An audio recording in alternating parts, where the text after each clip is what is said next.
77이요. 77? 77. 나한테도 뽀뽀하던데? 그거는 제가 나도 뽀뽀. 77 years old. 77이야? 그럼 나하고 9살 차이네? Welcome to our life in Korea. Simple life, farming, and family. Subscribe and join us.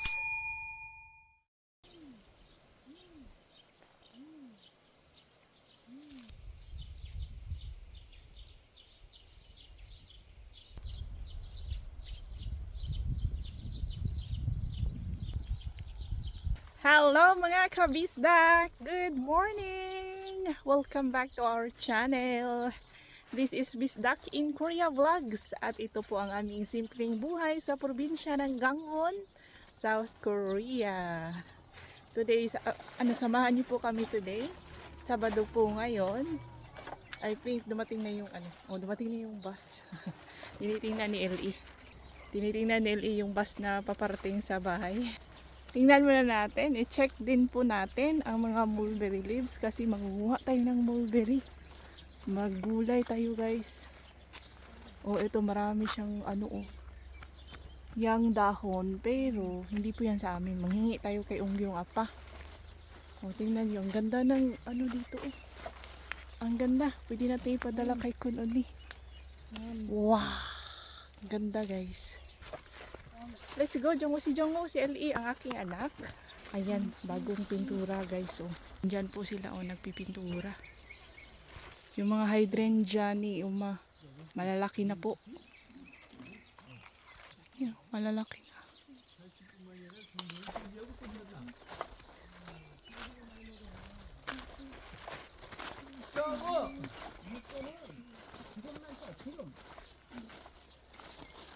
이거 나만 이거 그거 먹고 싶은 게 고기인데 뭘? 할머니한테 안녕하세요, 할미. 우리 정우 왔어? 할머니 안녕하시오. 우리 정우 그저께 박물관에 왔었는데? 왔어요. 할머니한테 인사해야지. 할머니. 여자도 아니냐? 할머니 안녕하시오. 그래 와서 인사하자. 내가 안녕하세요 해야지. 안녕하세요. 아이. 말을 해야지. 알았어. 잘했어.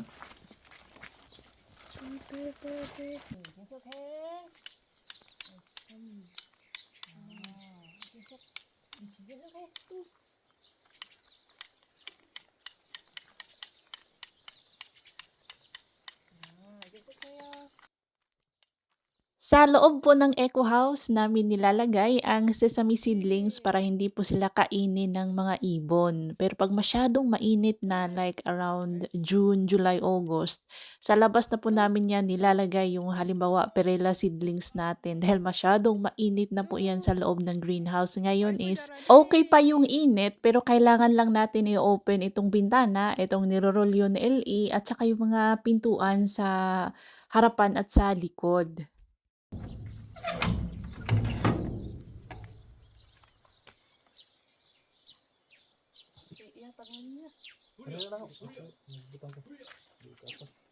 그럼 밭에다 직접 뿌리면 안 되겠네 그럼. 되긴 되는데. 그냥 안 나오는 게 귀찮게 그걸 하나하나 그걸 어떻게 넣니 하면서. Pang sariling konsumo lang po namin itong aming tinatanim guys. Sabi ko kay Lungkoy, tumingin ka sa camera pang thumbnail. Ayan. Si Dodong at si Salde ay nasa watermelon farm kaya si Lungkoy lang po ang aming kasama. Unlike sa perela seeds na meron po tayong tools na ginagamit tuwing magsisidling. Mabilis lang po magsidling ng perela seeds. Pero itong sesame wala kasing tools na gagamitin. Mano-mano ka talagang maglalagay. 2 butil po ng seeds ang nilalagay natin sa kada buho, sa kada hole nitong ating tray. Update po sa ating mga chilies. Ito po ang red chili. Ibang variety po ito mga kabisdak. Ayan, malapit na po namin itong itanim. Stay tuned guys. So itong ating mga sesame seeds ay kailangan po yang diligan twice a day. Dahil weekend man today, meaning dito tayo kakain sa bahay ni Bianan. It's time for lunch mga kabisdak. Meron po tayo ditong pusit dahil gustong kumain ni Bianan ng pusit, guys. Ang mga Koreans, mahilig po yan sila sa mga pusit. Pero sabi ko sa kanya, wait, Bianan, omonim. Dapat mong tikman ang pusit namin. Mas masarap po ang pusit sa Pilipinas kaysa sa pusit sa Korea. Tapos magluluto tayo ng ginisang chives. Opo, dahil namiss ko lang ang chives. Ano ba ang chives sa Tagalog, ha? So, ayan. Nais ko lang po magpasalamat sa lahat ng nanood ng aming vlogs, part 1 and part 2, nung pagbisita ng tatlong Ajumma nila Ate Chari, Cora, and Ate Lisa dito sa amin, dito sa South Korea. Maraming salamat po sa lahat ng nanood, sa mga nag-comment, sa lahat ng nag-enjoy sa mga patawan ni Ate Chari. Ngayon po ang flight nila pabalik sa US. Thank you so much Ate Chari, Ate Cora, and Ate Lisa. Hanggang sa muli nating pagkikita. Na-enjoy ko talaga yung time with them, mga kabisdak. Alam nyo, nung pagpasok ko sa Hagwon sa trabaho, ay lutang na lutang po ako. Dahil yung na-high ako nung kasama sila. So yung pusit is papakuluan lang siya for 3 minutes. Opo, tas hihiwain. Simple lang ang gusto ni Bianan sa kanyang pusit, guys. Ganyan. 3 minutes lang po, wag nyo pong anuhan kasi titigas po yan kapag ma-overcook. Hihiwain din, isaw-saw sa chili paste na may suka.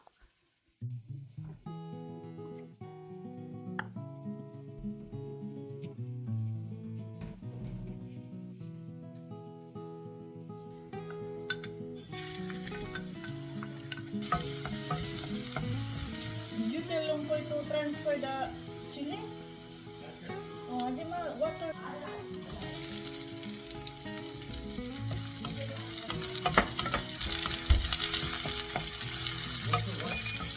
The chili, this was one big.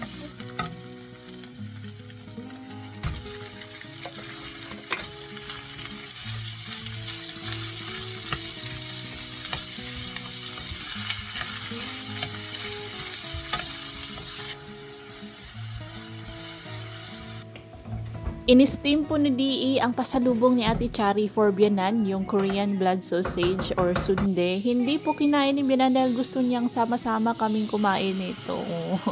Gusto niyang salo-salo, pagsaluhan namin yung pasalubong ni Ate Chari na sundae.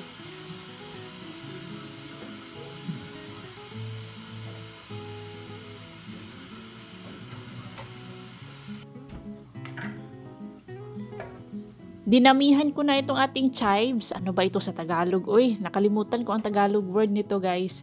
Dahil gusto kong kumain ng gulay, kahit papano naman ay makakain ng gulay ang ating tatlong itlog, tatlong boys, Saldi, Dudong, and Lungkoy. Hopefully, kakain sila nito.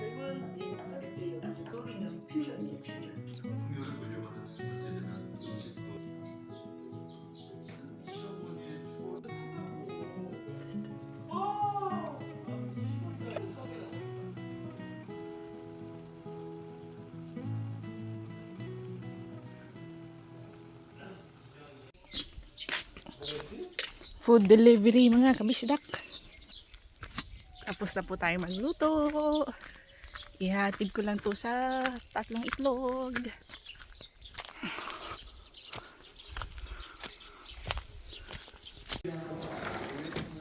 정우야! 정우야 그만해! 밥 먹자!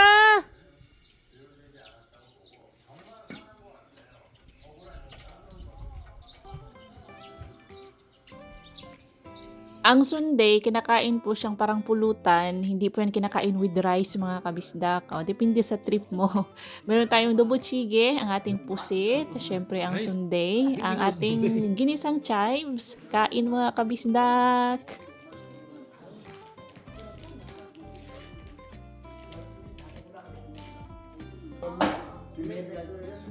맨날에 못 살았는데 못 먹은 얘기는 뭐래? 해야지. 그러니까 좀 먹어야 된다는 거지. 나누는지 모르겠으나 딜레이 맥주는 이런 말 했겠죠. 제주를 왕지 않아. 아이 두부 맛있다. 한국에서 왔다. 매콤 실수. 그래가지고 딜레이 맥주와 제주이 엑스트림께서 동업을 하면서 본과 인백이 맛없다 맛없다. 벤츠 왕자가 우리 버릇이라는 건 그래요? 혹하다. 아, 파김치가 진짜 맛있다. Maraming salamat po Ate Chari, Ate Lisa, and Ate Cora sa pasalubong na sundae. Opo, na-enjoy po naming lahat. Masarap, naubos ko nga guys. At ito naman po ang sweet potato bread, kamote bread na binili ni Ate Chari sa Paribaget. Ayan, syempre kinain naming lahat mga kabistak. Thank you so much Ma'am Chari, Ate Chari. 저 커도 저런 저거 어떻게 옷을 입어? 아우 씩씩. 몇 살처럼 보여요? 난한 50 넘었다고. 아, 50 넘어. 그 가장 늙은 거, 말 많은 거 77이요? 77? 77. 나한테도 뽀뽀하던 너는 지금 나도 예뻐. 77 years old. 77이야? 그럼 나하고 9살 차이네. 언니 엄마한테 언니라 그래야 돼. 언니라 그래야 돼. 그다음에 거기 막내는 한갑 60. 60. 막내. 와, 난 나보다 어린 줄 알았어. 이게 진짜. 그렇게 나이를 많이 먹어. 응, 근데 진짜. 뭐 어디 뭐 주름도 없고. 그러니까. Legit mga kabisdak no, kapag masayahin ang isang tao, hindi po sila tumatanda, matagal tumanda at nasa genes din po yan. Opo, maganda yung genes, Alonso genes nila Ate Chari, kaya mga young looking pa silang lahat guys. So pagkatapos kong maghugas ay ito, maglilinis tayo sa kusina ni Bianan. Ito konting linis lang naman mga kabisdak. Ito po ang ginagawa ko kapag nandito ako tuwing weekend. Tinutulungan ko na si Bianan dahil alam nyo na matanda na, mahina na si Bianan, hindi na kaya ng kanyang tuhod yung pagtayo-tayo, paglakad-lakad. So ito is ginagawa ko bilang pasasalamat sa lahat ng kabutihan ni Bianan sa amin, sa kanyang pagmamahal, sa endless support niya sa amin. So itong ginagawa kong paglilinis, pagluluto ay walang-wala po to sa kanyang mga ginawa for us mga kabistak. Nagpapasalamat talaga ako na may isang Bianan akong katulad ni Bianan. Hindi po lahat biniyaan ng mabait, mabuti na Bianan. So nagpapasalamat tayo. So it's our way of giving back to her. Itong simpleng konting linis-linis, kuskus dito sa kanyang kusina. Sa mga manugang dyan na hindi po sinwerte sa mga Bianan, ang mga Bianan nila ay mga dragon. I'm so sorry sa inyo mga guys. Ipagdasal nyo na lang na maging mabait ang inyong Bianan sa inyo. Or better luck next time, better luck next marriage, joke lang. Another way para bumait po ang inyong Bianan sa inyo ay bigyan nyo po ng pera, joke lang. Tingnan natin kung hindi pa yan bumait. At kung wala naman kayong pera ay na lang, maglinis-linis na lang kayo at magluto-luto like me sa bahay ng inyong mga Bianan. Or kung hindi ay tumira po kayo ng mapakalayo. Hindi ko alam ano ba ang mga kabisdak, ano ba ang mai-advise nyo sa mga manugang na hindi pinalad, hindi isinwerte na magkaroon ng isang mabait na Bianan. Ano kaya ang the best gawin no? Oo, paki-comment mga kabisdak sa mga expert dyan. I think ang the best solution dyan mga kabisdak ay magbukod. Pero yun nga, hindi maiiwasan na tuwing family gatherings, may mga events. Syempre, nandun ang ating mga kapamilya, mga Bianan. Yun na. At din, ang nakakalungkot kasi pag hindi tayo gusto ng ating Bianan, matik, hindi din nila gusto ang ating mga anak, yung mga apo nila. Ganun ba mga kabistak? Yun po ang obserbasyon ko. Pero I think hindi naman lahat ganun, no? Hindi naman talaga maiiwasan yung may mga hindi pagkakaintindihan. Kami ni Bianan mga kabistak, dati meron din. Nasigawan na ako ni Bianan noon. Opo. Pero hindi ko naman dinidibdib kasi naiintindihan ko din naman si Bianan. Matanda na siya mga kabistak. At alam niyo po kung bakit hindi ako napapagod. Sinisipag po si Adjo mang maglinis dahil napakabait ng aking mga sister-in-laws, yung mga pamangkin. Hindi lang sa akin. Pati kay LE, love na love nila yung aking anak. Siyempre, nagpapasalamat tayo doon. At sa aking family, opo, mabait yan sila si sister-in-law ko, si Bianan sa aking family tuwing nabakasyon yan sila. Once nung nagbakasyon yan sila sa Pilipinas, kasama ako, may pasalubong sila sa aking family mga kabisdak. Mabait din sila sa Tatlong Itlog, mabait sila kay Saldi Lungkoy, kay Kuya Sadam, kay Dudong, diba? So, ano lang, give and take lang po tayo. Pagkatapos ko pong nawalisan itong sahig, ay pinupunasan ko siya ng basang bimpo dahil once a week ko lang po itong ginagawa. So, mini-make sure ko na natanggal talaga yung pang isang linggo na alikabok dito sa bahay ni Bianan.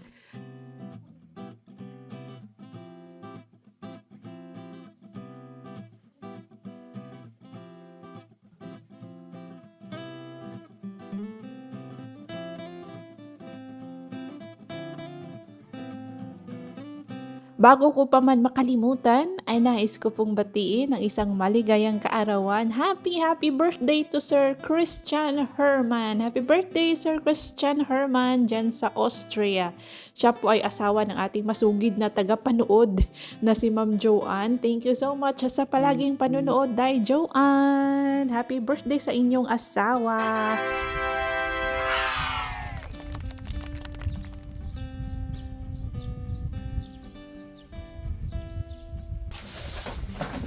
우와! 하도 먹은다고? 이것도 먹어야지, 바나나. 나나. 하도 먹어, 하도 줘.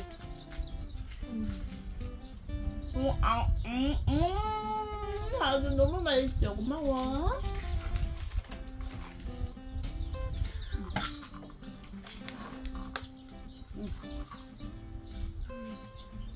랄라.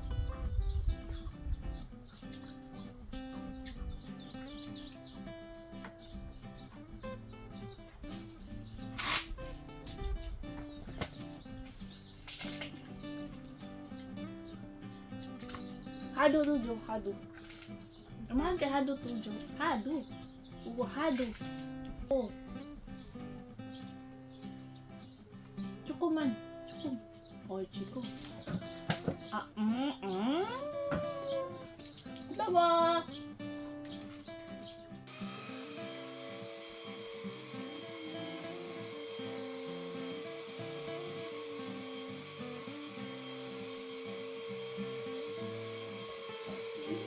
그렇지. kay mamilo pa ka oh.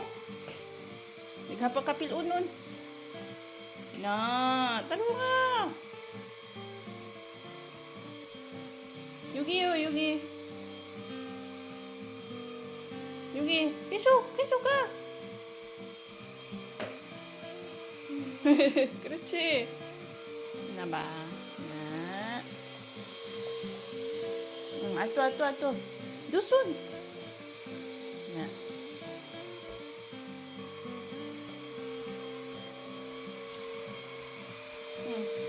계속. 잘했습니다.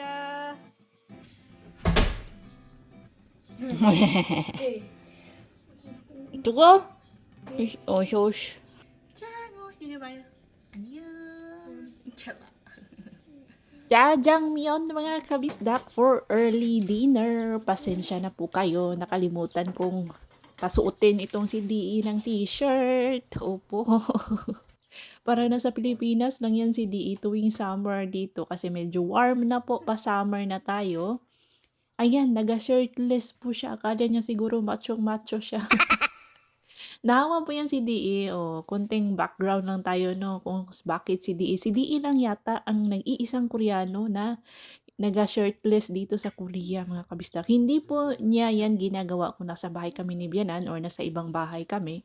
Dito lang po sa bahay namin kasi komportable man siya mag-shirtless. Matagal si DE sa Pilipinas, mga 8 years yata, guys. Kaya nahawa na siya sa mga kulturang Pinoy, mga lalo na nasa nasa probinsya, yung mga empleyado niya after kumain, naiinitan siguro o naga-shirtless. Siya, nanundog siya, mga kabisdak. Natutunan niya yan sa kanyang mga empleyado, pati itong kanyang tattoo. Nung tinanong ko siya, ano bang meaning ng tattoo mo? Sabi niya, hindi ko alam, ginaya ko lang doon sa aking empleyado. Alam niyo, mga Koreans, hindi po ang napansin based on my experience, yung aking observation, mga kabisdak ha. Ang mga Koreans, hindi sila mahilig sa tattoo. Malinis sila sa kanilang skin, sa kanilang katawan. Opo. Pero I don't know sa syudad, dito sa probinsya, yun ang napapansin ko, walang masyadong tattoo ang mga Koreana at Koreano.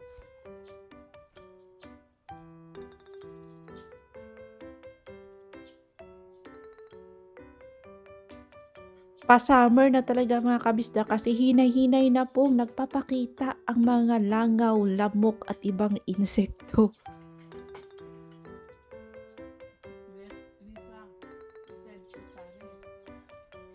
Ikinukwento ko po kay DE dyan na si Ate Lisa, ikinuwento ni Ate Chari sa akin na ang sabi ng kanilang bunso na si Ate Lisa gusto pang mag-extend ng 1 month. Bakit daw sila nagmamadali? 1 week lang kasi yung bakasyon nila sa South Korea. And very satisfied po sila sa kanilang experience. From 1 to 10 na rate sa food, 10 daw. O, sarap na sarap sila sa Korean food. As in, very nice ang kanilang guys, ang kanilang experience dito sa South Korea. So, ano pang hinihintay nyo? Mag-Korea na kayo.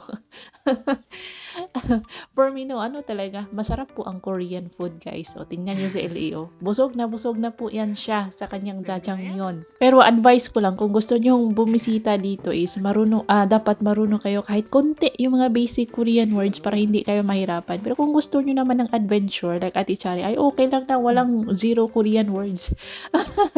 May cellphone naman tayo at may translator naman tayo. So, ayan, pagka tapos nag-dinner, naligo, ginawa namin ang assignments ni LE, and after dito, matutulog na ang mga person.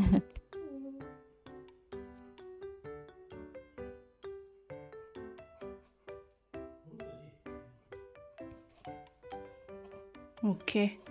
그렇지. Okay. Okay, good job. 잘했어. 그렇지.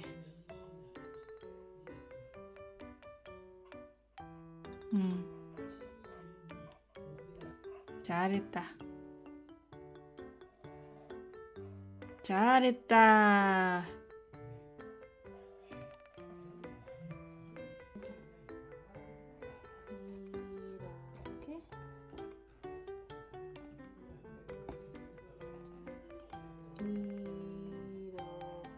이렇게. 지워줘. Tingnan niyo yung kanyang lips, mga kabista ko. Kasi sinulatan, pinandilit ko, pina-erase ko. Dahil na lang lapis at nakita ko kaagad. Naihi lang ako, tapos pagbalik ko, ayan na. May kawabalaghan na siyang ginawa. Ta, jiwo-jo. Jiwo. Shush. Yung lips, oh. Shush. Ta, jiwo-jo.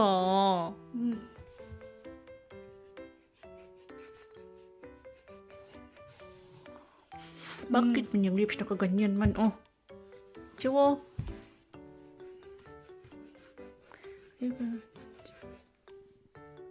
지워. 그렇지. 내 아빠, ayaw ikuan kukuk ng nala. Ito guys, tumalsik po yan na ink. Hindi po yan sinulatan yan, tumalsik yan. Ay, 앉아. 여기잖아요. 있잖아요, 이거 지워야지. 있잖아, 이거.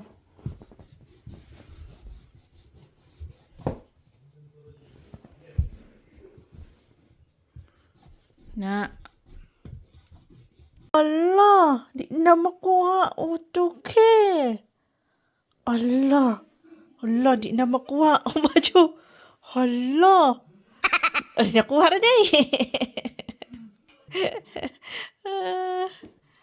Matutulog na po kami mga kabistak soon. And that's all for today's video. If you enjoy this episode, please like, comment, share, hype, and subscribe.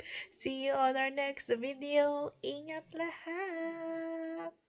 Remote po yan guys ng ilaw. Tsaka ito tali ko sa aking buhok.